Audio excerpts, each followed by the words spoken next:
We're rolling. Ready, set, go? Ready, set, go. All right, Go. great. Hey. Oh, shoot, I didn't even get my coffee going You didn't here. properly prepare. And you got a brevet for me, so. I did. You're drinking the cream. Getting the creamy cream going. And you brought coffee from home. Butter coffee. Native root butter coffee. I put the butter in it though. All right. Nice. Well, what are we talking about? JT podcast. Subscribe. Tell your friends. Yeah, like, share, subscribe. We need friends. Comment. We need friends talking to friends. Yeah. What is the, I was going to say, what is the point of our podcast to you? 'Cause that's like a really boring kind of question, isn't it? No, At it's this not. point? No? I think you probably need to speak up a little more too, because the microphone's way over there. Okay. You're not interviewing me, Tara. Well, I do that kind of stuff every day, so. What is the point of our podcast? Okay, so we're talking about our relationship. We're talking about being in business together. We're talking about 23 plus years of marriage. That sounds pretty cool. Yeah. 23 plus years of marriage, and we are sharing all of our conversations, our insights, the different things that we're doing like that, right? And not that we have all the answers, but we have all the answers up to this point for ourselves. The things we've implemented, the things that we've tried, the things that have worked, the things that haven't worked, Things we've worked through. things we've learned from, things we've worked through, compromises, investments in each other, all this type of stuff. So there's a lot here. There's a lot to chat about, and that's what we've been doing. So I was listening to a podcast. I was listening to the Rubin Report the other day. It's actually one from 5 years ago, and it was funny. He started out perfectly because Dave Rubin is formerly a comedian, or he still calls himself a comedian, but he's a podcaster, does a lot of political type commentary and stuff. Mm-hmm. And 5 years ago, he had Bishop Barron on, who's a Catholic bishop. And Bishop Barron? Bishop. Oh, I thought you said the shit Baron. No, Bishop Barron. And he had a rabbi. Sorry, I don't remember his name. But because I've listened to Bishop Barron's stuff before. Yeah. And so he started out appropriately. He's like, sounds like the start of a joke. A comedian and a bishop and a rabbi get together to have a talk. Okay. So it was really interesting, though. And towards the end, what Dave Rubin asked, what is something that, obviously you can't reveal private things that people come to you about, but what are some patterns? What in general are people coming to you about that's really common? And both of them said, or one agreed to, that the aspect of relationships, finding a life mate, was really difficult for people. And they both agreed, in a time where, and this was 5 years ago, 5 years ago seems like a different point in time. It was before COVID, and, then they were talking about AI, or AI was mentioned, and it's really a part of our life now. But they both agreed that, technology is so much a part of our life and helps us to connect even through a podcast and listening to talks and people. But at the same time, we're even more disconnected. And so I found that interesting, because as we're talking about relationships and our relationship, I think we do talk about dating a lot because it does go hand in hand. And also because we hear a lot of these talks. Mostly how we wouldn't want to be dating right now. Right. But how you date, I think, says so much about how your relationship is going to be. And so I've tried to put myself in these people's shoes who are dating these days, and it is a very different scene from when we got together. When we got together, there's just flip phones. There wasn't smartphones. The internet was still in its infancy in a lot of ways, and you still got together and met someone in a lot of the traditional kind of ways, like just by doing the things that you're going to do. And it just struck me even more because I think in our podcast we do try to address the dating aspect because that's a key component. And then it's once you get into the relationship, once you get into the marriage, that's another era. But like we were talking about last time, that if you have a relationship like you're still dating, not dating other people, but you treat the other like they're your date. Going out to the club tonight, Tara. It'll keep it fresh. Yeah. Oh, I'm going to bring up another podcast, and I want you to comment. Okay. I've had my coffee already today. So I was listening to another podcast, and there's this attorney that's written a couple of books, and he's a divorce attorney, a high-level divorce attorney in New York, James Sexton. And he was being interviewed, and the interviewer was asking, how common is it that affairs are the cause of divorce? And he's commented, he said it's very common, and even more so that it's not just the man, that the woman is having an affair also. He said, but truth be told, it's not the affair that causes the divorce. He said the marriage was over way before that. And one of his books is like how to keep love alive or something like that. And that's exactly to my point of what talking about last time, to have a relationship, have a marriage like you're dating. And I think that's what has helped our relationship when it's been going well, is that we've kept life lighter in a sense. When is that? When has our relationship been going well? Well, I think the majority of it, we had a few significant slumps, but those slumps, are they slumps or bumps? Well, there's slumps with bumps. Bumpy slumps? Slumps with bumps. Bumps with slumps. And so, yeah, would you like to comment on that? Well, the main theme in dating is how you get together is generally how the structure of the relationship is going to end up, right? And that doesn't mean that you should show up with a list of, here's my 32 things that I need, and here's the 5 things that I can't deal with. Like I think it was the last podcast we did, or the one before, where we talked a little bit about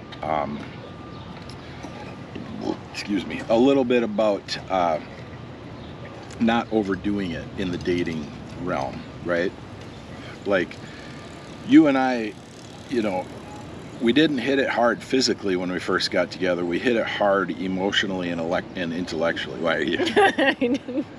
I mean, it's true, but it's just kind of funny, the phrase you used. Well, a lot of people get together because they hooked up, they're drunk, they hooked up, and right, then now they're kind of dating, right? Yeah. That's what I call hitting it hard. Not that it's going fast, John. Not that the sex was hard or anything, but just like you go from meeting a person to being in a full-fledged physical relationship with them. And I think that's so much more important than what most people think. I think the physical connection, getting involved in another person's energy that way, you're also shifting the way that a person sees you and themselves, right? So yeah. It would be very important to me, not that I wouldn't have had sex with you on the first night. I'm a guy, right? Okay, so you're like, hey, let's, we went dancing, let's get it on, and I probably would have said yes, and then I probably wouldn't have dated you. Why wouldn't you have dated me after that? Because guys have a serious double standard, right? So if a woman will get with a guy, hook up the first time they get together, a guy doesn't think that she's very guarded over her physical body, right? And no matter what society says, all guys know that women need to be more guarded with their physical body than men do, right? Because women are the weaker sex. Women can be forced into things. Guys can too. I've got a really good friend that went into the Navy and ended up getting raped by a much larger man than him multiple times over the course of several hours. And so that is apparent, that the stronger person can win. But, if a woman was trying to force a man to have sex and he didn't want to, they wouldn't be having sex because the guy wouldn't be able to get an erection, that type of thing, generally, right? I think we've just made this podcast episode. It's not. I use proper medical terminology. Yes. But the The difference is a guy wants to chase. Okay, a woman shouldn't say, I'm not having sex with you for 3 months or 6 months or a year or 2 years or until we get married. But she should be protective. She should show that she values herself. She should show that if she shows up and it's all hanging out and it's all for touching and grabbing, the guy is going to think she did this with another guy yesterday or even this morning. She's doing it with somebody else tomorrow. And okay, well, a guy will get his while the getting's good. And I think I have a phrase. She should be chaste for the chase. yeah, exactly. Chastity for exactly, the chase. Exactly. And that's just the way it is. I mean, it's always going to be that way. I don't see a time when it's not going to be that way. Now, the one thing I will tell guys is your energy is just as vulnerable and just as corruptible as a woman's energy is, as a woman's physical bio body is, because your bio body is connected to your emotions and your mentality and your thoughts and all these things, right? Are you saying guys have feelings too? A lot of times more so, yes. And so I think that guys need to be aware of that too, that you shouldn't just be running around doing it. Now, I really liked you when we went out, so yeah, I'm pretty sure I would have done it. If I thought that I wanted to be with you long term and marry you and all that kind of stuff, then I wouldn't have, but I don't know if I knew that at that point. So I'd like to hear more about what you think about you. Some guys may have actually more feelings than women. Well, I think because guys have to put so much into themselves to be, I mean, I had to be a very accomplished person for you to walk in, notice me, and want to be with me. Because there was a lot of other guys around. But I was the person at the front of the room. I was the person on the stage. I was the most accomplished. John, you were the alpha. I was the most accomplished person in the room within the genre which everybody was there for. Mm-hmm. And so I was noticeable by you, by other women. And that's generally when women are in the hunt. You were young at that point in time. You were 18 going on 19. And women in the hunt, that's what they look for. A guy's going to get noticed because he's got nice clothes, he's got a nice car, he has a house, he's got a nice apartment in a good part of town. He's I don't know, wearing a watch, whatever, wearing things he's doing. He's going to. It's a cat backpack. Well, he's not really going to the strip club. He's going to Yosemite Park to do some hiking or whatever it is. It's all. He's a part of a snowmobile group going in and wherever you go snowmobiling at a nice resort. Everybody or something. makes their judgments based upon what they hear and see, and what they know. Really. That's what's going to happen. And if a guy has got his display out, like my phone has the American flag on the back of it, people walking by or people looking at me, they're going to go, oh, that guy's, he's into America, he's a patriot, he's this, he's that, whatever, right? And that's, a guy drives a truck. Most people are going to think he works with his vehicle, he hauls stuff, guy drives a small car, well, he drives a lot, he makes deliveries, he's environmentally commuting. Conscious. He's commuting. He's trying to save gas, whatever, mm-hmm. right? Save fuel. So you're saying that guys can be more emotional because they have more invested.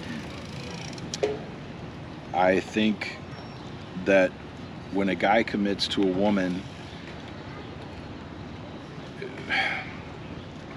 so let's say something happened with me and you, and today we were done.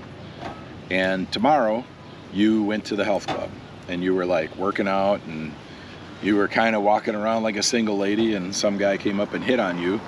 You'd be off and running. You could be off and running, right? If I went to the health club and I'm running around acting like a single guy, most of the women are going to avoid me.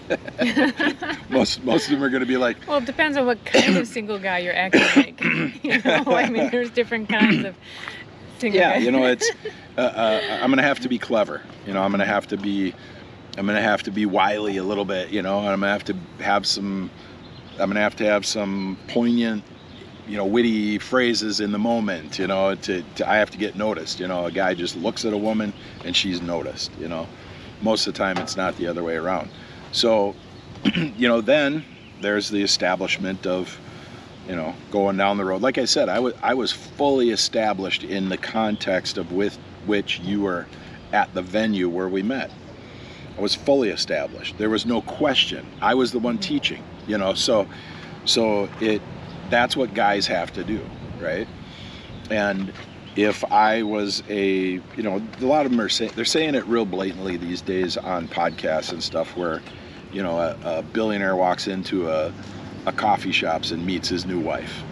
Yeah. She's a cute little barista behind the counter, 21 years old, and all he has to do is say, you want to come out to the lake for the weekend? And, oh, I don't know, and then they go through that and then, well, when do you have a break? Let's sit down and have a cup of coffee, she can be interested, a woman can be interested in that way. Women don't do that to guys, No billionaire woman's going to a coffee shop picking up the barista that doesn't wear deodorant and has dreadlocks. That's not happening. And piercings and tattoos. But if a guy sees that, he might think it's cute. It's like, oh, that's really good. God made showers for a reason. Right. Or she can hold a little conversation from behind the counter. She might be fun on the yacht. The billionaire woman is going to know that male barista is not accomplished in anything. He might be a great barista, but probably that's it. Maybe he played football in high school, but that's about it. A woman doesn't have to have any accomplishments. I didn't ask what your grades were in school. I didn't ask what sports I was in. I knew you weren't going to college. I was there when you decided not to go to college, and so I didn't hold that against you. I actually thought that was an advantage, that you weren't going to. It was an advantage to you and an advantage to me. You wouldn't need retraining after college. You wouldn't need to readjust your whole feminine psychology after college. You could just be a woman in the moment. Well, unfortunately, I did the math before all this, 20 years later, 20 years later, people want to be reimbursed or have their paid for, free. Have it paid for, or have it expunged or whatever. I didn't say that out loud, did I? But I did the math beforehand, and I'm like, what? I'm going to end up paying over $100,000 to become a teacher? That was one of the options. But well, you already were a teacher too. You were an interpreter. You taught ESL because you spoke multiple languages. Yeah, that really turned things around for me. But So as I've listened to these podcasts, and it's a lot of red pill kind of stuff, what I hear though, I agree with what you said about a lot of guys are actually more emotional than women. And I think what you said makes a lot of sense. They have a lot invested, and not just financially, but there's time, effort, thought, feeling. I didn't really go into it because it's too emotional to talk about. Well, what I hear is a lot of actually hurt men, and I feel for them because I am oriented that way. And that's, for me, that's a part of our podcast also, is if someone has come out of a bad relationship, which so many people have, is you really have to, from what I understand, there are only a few things that you were kind of still hung up from early relationships, and you had previous marriages, not just dating relationships, and that is pretty impressive because bad relationships can affect men and women equally poorly, and it can hang over your head, right? Like that Peanuts character with the storm cloud over his head and lightning and stuff. Pigpen. Okay. And so to me, that's a part of what we're talking about too, is one thing since you brought up Peanuts, one thing I will tell guys, if you act like Eeyore is the donkey on Winnie the Pooh. If you act like Eeyore, all you'll end up with is poo. Mm-hmm. You got to be optimistic. You got to be willing to try different things. You got to be willing to move forward. Well, how did you get over? You had been cheated on. You'd have, your baby mama do all sorts of crazy stuff. I mean, how did you get over? I am very practical. If I said it while we were chatting in the car, I'll say it again. If you told me on this podcast that you didn't want to be married anymore, I'd be like, okay, that'd be it. I'm very practical. Not that I wouldn't be hurt, not that I wouldn't be offended, not that I wouldn't have all of this stuff to deal with and all these different things, and then you got to talk to your friends, and then you got to, you got to go on Facebook and change your status. I wouldn't do that, by the way, either. I'm just practical. And most guys are. I mean, it's where you get negatively emotionally tied up with a problematic person that your emotions can't handle certain things. And I had some of that early on when I was young, but I had a... What do you mean by negatively tied up? Well, if you're the kind of person that's going to argue tit for tat, right? If you're going to be like, somebody says something to you, you think they did it to you on purpose, so you try to get them back. I'm not that way. I mean, if somebody's doing something to me and I'm in the moment, I'm trying to get them back. If we got to go to... That's like the martial arts exercise where you do, give me your hand, it's easier to show it. Fold your hand, yeah. And you do the release. And if you are so accustomed to gripping and not letting go, you're attached. And even if, it's so amazing once you start doing it, because as you said, especially wrestlers are so used to gripping. Yeah, that's a wrestling practice. Yeah. Okay, that they don't let go. And the other person could be jerking them around, and all they have to do is let go. Well, a lot of them, they practice letting go too. But a lay person... People under stress, it's called adrenaline freeze, right? A lot of people, when they get a hold of something under stress, they can't let go.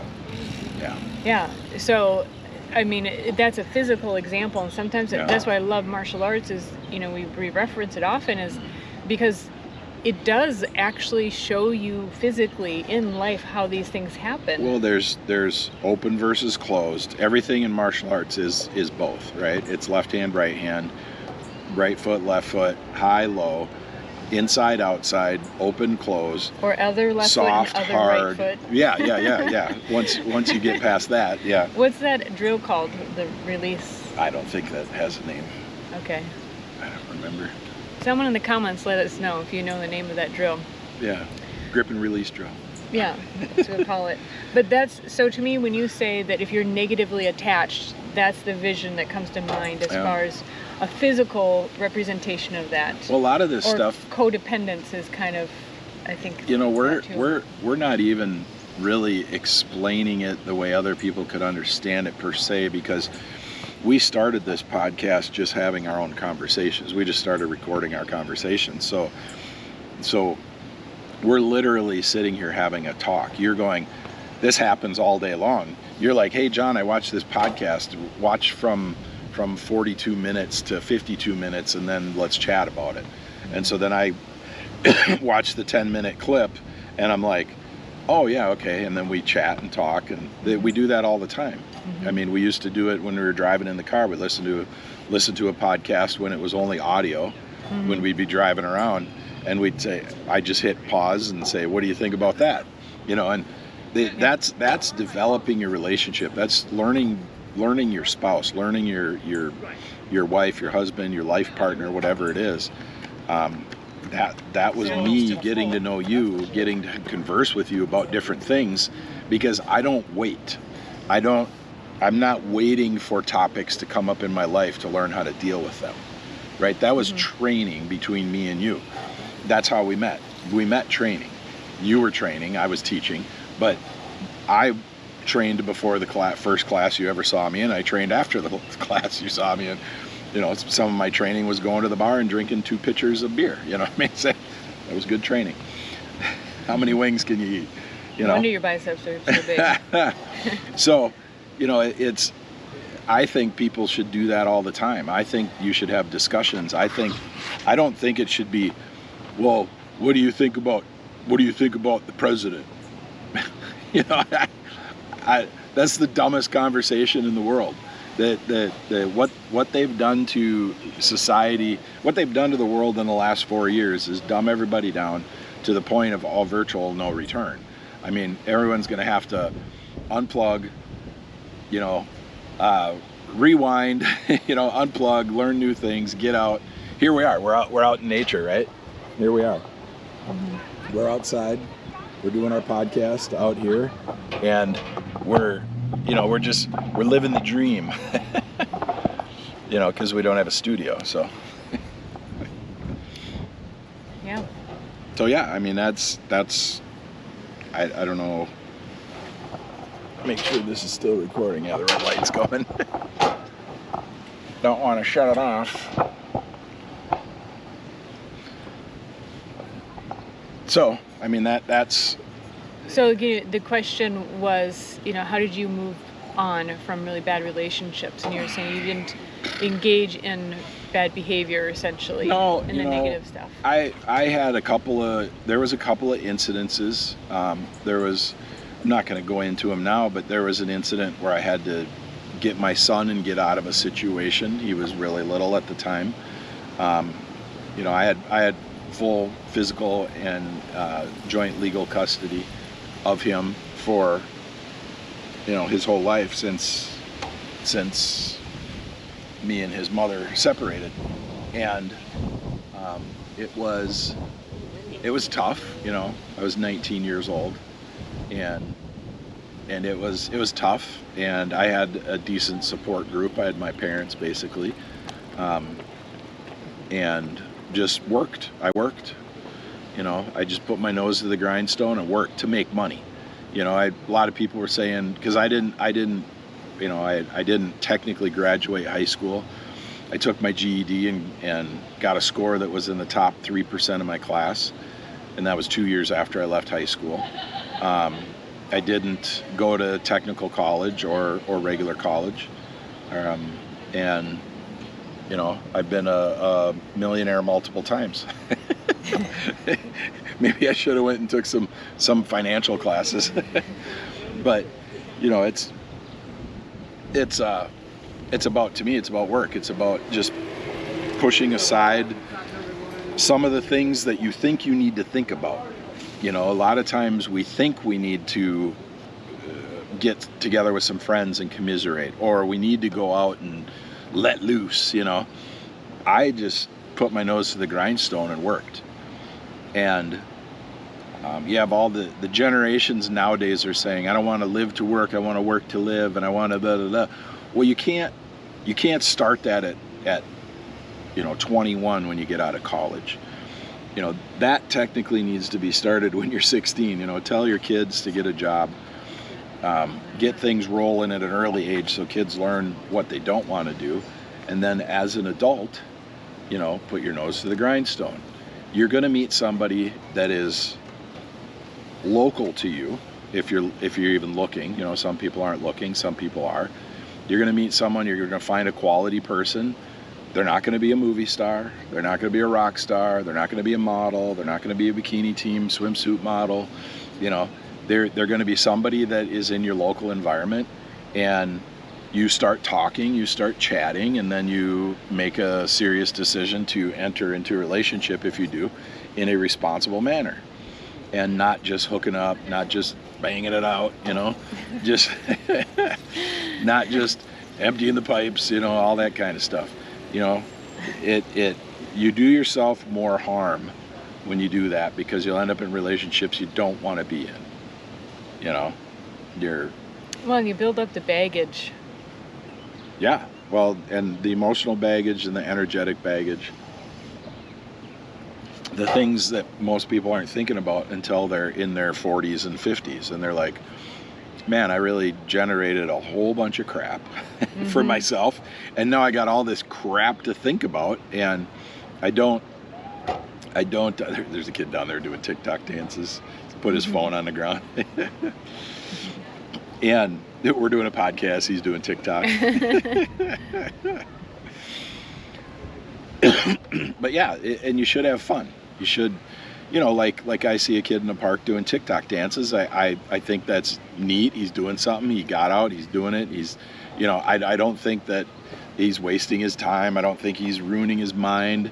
He's out in nature and doing his stuff, and it's fun. It's, hey, maybe he's generating likes. Maybe he's got a sponsor. He's got like a lollipop in his mouth or a sucker.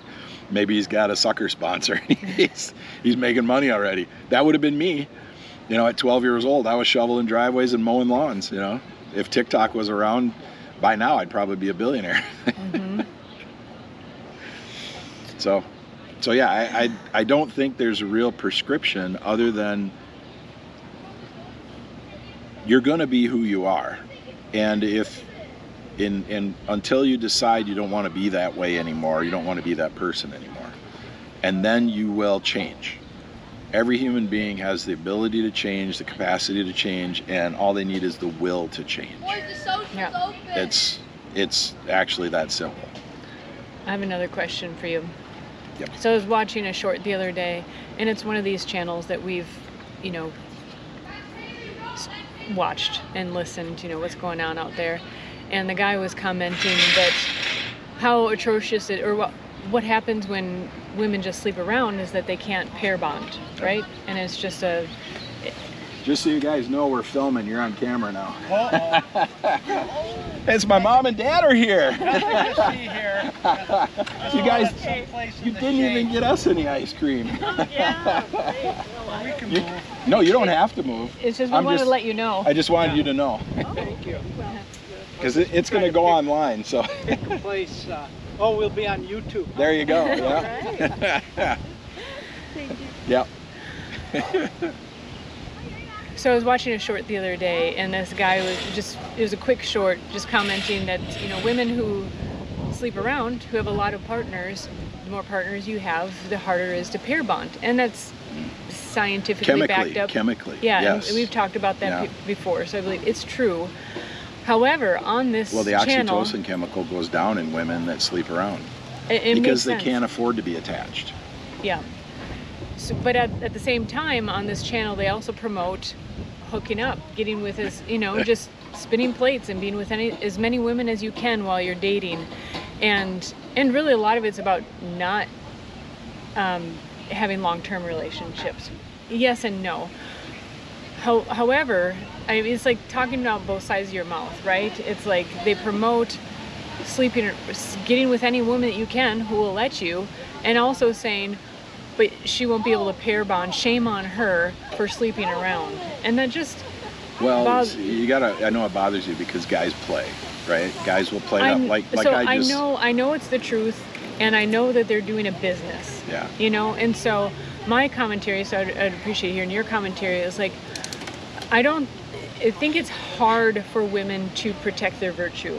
I mean, because guys can be very, very cunning and witty and sharp. And so my commentary was, other than, do you see any, first of all, I said, I think it's very difficult for women to protect their own virtue. Mm-hmm. Yeah. Second of all, is there a solution other than bringing religious morality back into the picture, and fathers, uncles, brothers defending the girls and young ladies in their lives, and with weapons if necessary? So I would like to hear your commentary. Well, your response. It would have to come from the women.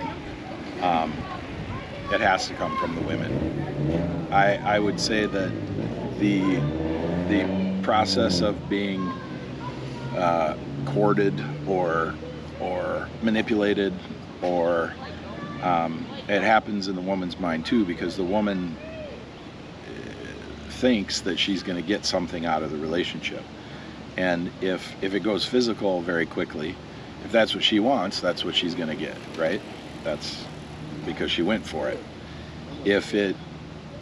I think it behooves a woman to, now you didn't kiss me on the first date. I wanted to kiss you, but you didn't kiss me because you technically had a boyfriend. You hadn't seen him for 9 months, but you had a boyfriend in Brazil. And because you had been a foreign exchange student there, and understandable. you know, that what didn't bother me at all. So it's okay. Didn't bother me. I know you didn't see it as a problem. No, it wasn't. For long. Wasn't a problem. I've never seen other guys as an issue. But I also know who I am. I know my lane. I know most guys do, right? But you wouldn't kiss me, and that intrigued me. You know, that made me think, okay, this is a woman that is loyal. She's honest. You told me, and I could have just been like, well, what the FB? You invited me out here, and you'd been like, I didn't invite you. And I'd be like, yes, you did. Technically. Technically. You think I invited myself, but I just said I like salsa dancing. And I happened to end up in the back of your car with you and your friend. Yep. No, you guys were in the front, yeah. It was too small of a car for all of us to be in the back. I was actually hoping for that, but that didn't happen. No, I don't think women should be offering it. I think guys should be asking for it. I think guys should be having to prove themselves. But as long as there's feminism and women, they're telling women, get what you want and there's no consequences, they're going to get the consequences of what the consequences are. And they're true consequences. And there's no other way around it. That's just the way it is. So let's just use our example, you know, that first date or third wheel situation where you said, I feel like I could kiss you right now. And I was like, well, you know, I'm not going to technically have a boyfriend. Because there was a moral principle in me. And when I brought up the question of, you know, do we really need to go back to, I mean, I'm a proponent of, not that everybody has to go to church, but, you know, maybe reading the Bible and having some good solid moral principles, I think is a good idea. There's no legislating it. There's no mandating I know. It's this hypothetical. It has to happen within families. Right. But that's what I'm saying is the next generation could be like, you know, and this happens a lot when people have kids, they start going back to church and, you know, instituting that into their life. Again, I think for these reasons, you see life differently when you have kids. But what I'm getting at is, you know, if it were not for, I mean, I was brought up in both camps of a religious upbringing and feminism. And so I had, you know, like one foot in both realms. True dichotomy. Right. But it still went back to, keep going. To me, my word was my word. I was still technically dating someone in Brazil. And so I, you know, I thought, you know, how would I want to be treated, you know, and even if he wouldn't even know, you know, if I'd kissed you that night and I never even told him, you know, to me there was still like an energetic moral kind of like between me and God there was. Well, you would have known that I would have known, and if I would have met him or found out, and then you would have had to be accountable to me, and that would have set a precedent for our relationship, for us, for what you're willing to do. Right. Yeah. And so that's why I say... Which I wouldn't have taken kindly. You didn't see favorably. I wouldn't have, if you would have and not told me, and then I found out later, there would have had to been some really... Would that be a red flag, John? There'd be some really heavy consequences. Yeah. In our conversation, we would have had to talk about it, you know, quite a bit. I would have to be reassured and believe in you. Right. And, you know, because I wouldn't be just like, yeah, she wanted me more than she wanted him, you know. I don't have a stupid ego. I have a big ego, but not a stupid ego. Yeah. Well, my other point about, you know, having dads, uncles, brothers looking out for the girls and the young women in particular in their lives is, you know, that used to be more of a thing. And I've heard of like girls also being like, oh my God, my brother is getting in the way again. You know, and they might have tried to sneak around, but I think men and young men can be so persuasive and convincing. And like you've said before, men know what other men want and what they're looking for and what they're doing. And so that's where I would be a proponent, call me old-fashioned, for getting back to moral principles. And let's just say read the Bible. Well, once a guy figures out what a woman wants, that's when he's truly dangerous. So hence the guys, hopefully, you know, they're got their heads on straight too, looking out for the women, because even as an adult, there have been situations you're like, why did you do that? A guy is thinking this, and I'm like, oh, I had no idea, Yep. And so even as a grown adult woman who has had plenty of insight from you, there are still things that I just didn't know, and absolutely that's going to be the case for a young woman. And so I would be a proponent, I think, rather than, we have kind of this hands-off society, right? I think we actually, to certain degrees, need to be more involved, in particular in situations like that. Like when we started dating and we announced that we were getting married, my grandma wasn't too happy. She wasn't too happy because I wasn't going to college and such. And then when she heard that we were getting married, she said to me, she actually told my parents, she made shifted. She shifted. She said she's made her decision, and so I think that's very respectable. However, she was, this is my grandma's personality anyway. She was not afraid to step in and say, "Hey, what's going on? No, she cornered me in the kitchen. We were at a family thing, and she cornered me in the kitchen, and she said, what's going on with Tara? And I said, what do you mean? And she said, I wanted her to go to college. And I said, well, she's got to want to go to college. And I told her the truth. I said, Tara tried to get me to make the decision for her, and I told her that I will move if she wants to go to college in Arizona or wherever you were going to go. I said, I can start up a martial arts school in that town, and I can move there, and if it's a college town, I'll have a ton of students.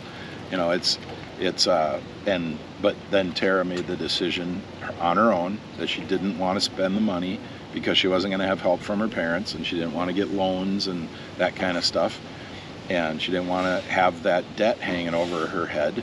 And I said that I thought was a wise decision. After we talked about it, she said all of that, and I said that sounds good if that's what you decide. And I didn't make you going to college or not a pivotal point in our relationship. Yeah. I made it easy, and I think your grandma realized that she wanted me in your life at that point, because she's like, wow, that's if what he is telling me is true, that is a great outlook. That's a good way to be, and I said I wouldn't influence that decision, because 10 years from now, she'll regret it, and she'll be mad at me, and she'll say, you said this, you promised this, you did that, you whatever. And I was like, no, the three things I promised you was that I'd be loyal, that we'd always have a roof over our heads, and we'd have the best food we could possibly afford. And those are the things that I've provided, those are the things we've done, and anything beyond that is luxury. And we've lived in luxury the entire time we've been together. What really sold her on you that she just mentioned the other day? No, I don't. Really put the bow on top? Really? Is realizing how much you love your animals. Oh, come on. Yeah, really. No, that's her thing. No, she said at the graduation, I think it was that same event, that you went on the trampoline with my cousin, who she raised, and he would have been like 9 or 10 at that time. She's like, no one else, no other adult in his life, man who he needed an adult male role model. Yeah. She's like, without hesitation, he went out there and went on the trampoline with him. So that made a really big impact in her mind too. Well, that's simple. Yeah, but it makes sense. Yeah. Well, I'm kind of a big kid. That's true. Is there something fun going on? Mm. I'll see ya. I'm going to be over there. Let's talk about loyalty, because on a number of these podcasts, they're just like really saying, because there's so much talk out there about Talk out there about. Out there about. Yeah. Thank you. Talk about out there about. High quality man, high quality woman, but mostly high quality man, and that if you want a high quality man, you have to be able to put up with, he may, have a side. No, not at all. Not at all. What makes loyalty? That's not. Why is loyalty of you being loyal to me so important to you? That it's in those three. Such convoluted questions. No, loyalty is loyalty. You're either a loyal person or you're not, and it's not who I come home to. It's who I think about when I'm out. It's what I do when I'm out. It's my characteristics, the characteristics of my personality and my behavior, and my consistency. But why does it, among the three, you said a roof over your head, the best food we can buy, those are arguably bare necessities, right? You have to have some sort of shelter, you have to have food, but we can live technically without loyalty. Why did you put those among the three necessities? And not requesting it from me, that you would be loyal to me. Well, I mean, throughout my life, I've had odd opportunities. You know, I think as a man, you know, I've been in situations where women have said and done things that I thought were, you know, I could let it go to my head, but I think that are odd. You know, that there's so many women out there that will present themselves. You know. Yeah, you were paid to be in a relationship, or you were offered to be paid a significant, in the tens of thousands. And you turned it down. Yes. Yeah, you can't be bought. Yeah, let's just settle down. Is there any? I need to have you sign a non-disclosure. I don't know. These make it pretty good. Yeah. You have some good stories. Well, if they're not just stories. There's certain things that I wouldn't want to be. You know, I wouldn't want to. You know, we don't live in. You know, we don't live in a gigantic city. You know, we don't. You know, the opportunity. That's even stranger to me that women in a small town would. You know, relatively small. Yeah, it's a relatively small. 100,000 people is small compared to a 23 million person city, right? And 15,000 person city is small compared to a 100,000 person city. I went to high school in that, middle school and high school in that city, and to give some kind of reference, the high school at that time had about 1,200 kids. Yeah. 12 to 1,500 probably. I don't know what the population of the city was. You know, I probably told you loyalty because that's such a high value to me. You know, and like I told you early on in our relationship, if you treat me like I treat you, we'll be fine. You know, and you know, I think that's super important, that you pay attention to the way a person treats you and then you act accordingly. It does not matter to me what people say, it matters to me what they do. And so many people in my life have tried to manipulate me or situations around me with words, and they're not skilled orators. You know, they're not skilled even in their articulation or their pronunciation or even the correct use of words, and they're trying to manipulate, and it's pretty hilarious. So seeing all of that and paying attention to that kind of stuff, I'm not the kind of person that just goes, oh well, that's that person, they were just joking. You know, I'm like, no, that person was acting, and their actions are who they are. And so, you know, if my actions were that I was going to take it where I could get it, you know, I'm such a high value guy, I'm so in demand, I got to hook up with a chick just because it's available. That's a very low, that shows a very low self-worth to me, you know, that I would just meet somebody and perform a sexual act. You know, that's, you know, you might as well be a dog, you might as well be an animal that is that way. And I take the human ethic as much higher. You know, take all religion out of it. You know, I don't need religion to act in a moral way, to know that's not, I would not take my example from animals. You know, people just say, oh, we're just animals, you know, well, that's a stupid person. You know, I wouldn't take my examples from animals because I don't look like a dog, I don't sound like a dog. So, you know. So similarly, the argument that, well, we're, you know, the guy's got testosterone, he's got to fulfill that need, what is he going to do with it, is akin to, you're an animal, they're animals, therefore act like an animal. No, I understand that. I've been a young guy and I've been an older guy, and there's times when I've, you know, been like, yeah, you know, it's like a woodpecker on the back of your head, you know, take care of this, do this, you know. How have you managed that? Well, first of all, you just got to figure out why it's there. What am I lacking? What am I missing? What am I not paying attention to? What is it? Just a biological need at this point? Is it a need, or is it just a hormone yelling at my nervous system? And why is that?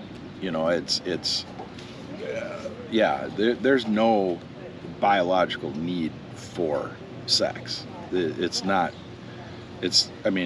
If you don't have it, your system may turn certain things off and may shut certain things down. If you don't, because you're telling your system, which is the autonomic system is an automatic system, and you may be turning things off for a time or for a season, but they'll turn back on if you put yourself in a situation. Humans are infinitely adaptable.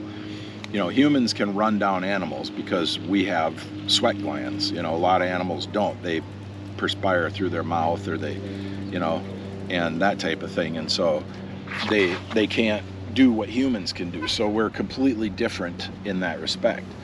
And I think we need to aspire to higher positions in our own psyche, in our own emotional state, and call it spiritual, call it mental, call it whatever you want. You have to. And I don't know that I can right now in this moment nail down the total imperative for it, but there's always been, in me personally, there's always been a striving for more. When I was really little, I said lots of things to my parents that they couldn't understand where I got the Your phrase. mom was like, that wasn't on Sesame Street, was it? Where I got the phrases from, yeah. And I think every human is that way, as long as they're not encumbered by their environment, right? I think that every child will be creative in their own way, as long as there's not parents screaming and hollering around them and arguing and fighting and being ridiculous, or their system's not encumbered with bad nutrition, or they're not just plain old dehydrated because their parents never took care of them enough to teach them they need a certain amount of water every day. That the human system is built to accomplish and to flourish and to become something greater than it is consistently and continuously. So a number of these channels promote, men, young men in particular, if you're having these struggles, right? Finding the right woman, dating and so forth, to just concentrate on your physical fitness, growing your net worth, and basically just date as many women as you want, have sex with as many women as you want, and as a prescription, right? This is how you should live. So first life. of all, so I want to hear what your prescription would be to these young men. Yeah, those are all the wrong things. I mean, yeah, a young guy should just be a young guy. Don't go out there and ruin the population of women. One of them might be your wife that some other, 10 other guys are out there ruining for you. And if it's your best, she was formerly with your best friend, maybe. Maybe not. Yeah. Maybe think about that. Right. Yeah. Best friend, brother, cousin, uncle, Yeah. Just think about it for a Have bit. a few lines. Right. Just because a woman wants to sleep with you doesn't mean she's going to be a really good wife. There's not a lot of teaching around this, and those guys are teaching. They're teaching from their perspective. Yeah. Because they're running into women that are demanding that they have money. Well, I believe in being in a relationship for love, marrying for love, and cultivating that love, cultivating the emotions and the process in the relationship that develop those types of things. Mm-hmm. I don't think even appreciation, when you grow together. Appreciation, doing some things. Let's say you live with a roommate and you clean up their dishes and they see that and they thank you. You've just developed a relationship. You've just done something. Now, if it was me, I'd say, I'm not going to do it every time, but you're welcome. Mm-hmm. That kind of thing, right? Now, you don't say that to a woman in a relationship. You'd say that to your roommate. You're a guy. I'd say it to a guy if I had a guy roommate. If I had a female roommate, and she was being messy, I would say, you're going to have to change a few things if you're going to get married. And then I would be the positive male role model in her life, and she'd fall in love with me. And there's so many reasons why people are certain ways. Why somebody doesn't clean up a mess, or why somebody doesn't strive for anything, why they don't read, why they don't, why they waste all of their time instead of spending their time on investing their time into things for themselves. And I think, young guys should get a job. I don't think young guys should be in the gym. Being in the gym is spending money. Being in the gym is obsessing about the way that you look. Being healthy matters. And as a kid, we used to be outside. Nobody had to tell you to be healthy because you were outside running, riding your bike, doing stuff all day long anyway. Nobody had to tell you to be healthy. It's only now that we've got these, pudgy little kids that don't know how to do anything because their parents just gave them a snack and an iPad and told them to watch a movie. Yeah. And my parents, your parents, our parents, literally, all my friends' parents literally told us, get out of the house. And if we came in, we better be coming in for a purpose. Yeah. Now parents are like, stay in the house and don't go outside. And it's like, what in the heck? And we're out here in the park and there's kids all over and people are running and riding and there's even playing. Some kids that look semi-feral, but in a good way. Right. It's good. Right. And, and so it's going to self-correct. And like I said earlier, you can't legislate religion. You can't make people be healthy. You can outlaw ingredients that are unhealthy. You can outlaw chemicals and things that stop your metabolism and wreck your metabolic system and that kind of stuff. And in a lot of ways, I think it's better that the consumer actually does the regulating rather than the government always being in. I would think that, the government should do things like get rid of canola oil. The government should say you can't put that in the food. The government should say you can't put neurotoxins in the food. That kind of thing should be, that's the government's job, is to protect our pursuit of happiness and our freedoms, our liberty.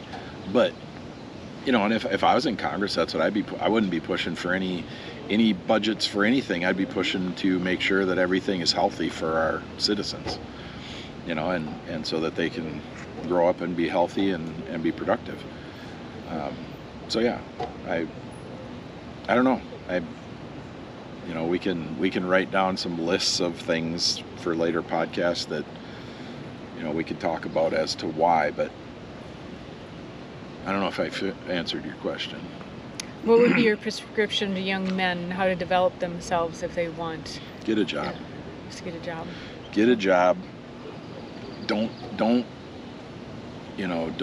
before it's legally lawful, don't drink, don't do drugs, develop your mind, read a dictionary. Read a dictionary and then read some books. The dictionary will structure your brain to have all of the meanings of these words in your mind, in your brain. And then when you read books, they will categorize and they'll make sense. And when I say read a dictionary, I mean read the word and the description. Oh yeah. I don't mean just read the words. You Right. got to read the descriptions and the definitions. And that will define a lot of things for you in your life. I did that when I was at a very young age. Yeah, literally define. And it helps. It helps to write your brain, right? Yep. It's structure. You think about the things you read and watch, and you become like the people you hang out with. So would you say to refrain from dating until a certain age? No, I would say if the opportunity presents itself for you to be in a relationship, you should probably be in one at an early age. And it doesn't mean a full-fledged sexual, physical relationship. It means you have a girlfriend. My first girlfriend was a girl that I liked, and she liked me, and she got to come over to my house once, and then we moved. So I learned about love and loss. Your parents are like, that's enough. Yeah, going too far. Yeah, we're moving. This kid's moving too fast. No, it was we were in middle school, and grades. What is 12 years old? 11, 12. That would be middle school. Is it middle school? Typically, yeah. Yeah. I mean, we talked in school. That was the extent, and it was very short-lived. And then it didn't continue because we moved. And so I think kids naturally play adult, right? That's the play it turns into when you get older. You play, you're with your friends, you're doing things, and then you move into real life and you're still playing. I mean, we're still playing, right? We're still figuring it out. We're still rewriting the rules and making up new games for ourselves to get ahead. Your favorite is tag. I like being it. I just fall down and lay there. Yeah. And so, yeah, I think look at these two young boys over there. They're eating ice cream cones. They're sitting on a bench talking. Now they're heading down to the lake. That's what young friends look like. That's what young men, young boys, young lads look like. They're doing something. They both are enjoying ice cream. They're chatting. Ice cream cones are almost gone, so they get up and go. They're probably going to throw some sticks or something, see some frogs or whatever, see how far they can hang, put their toes in the water or whatever.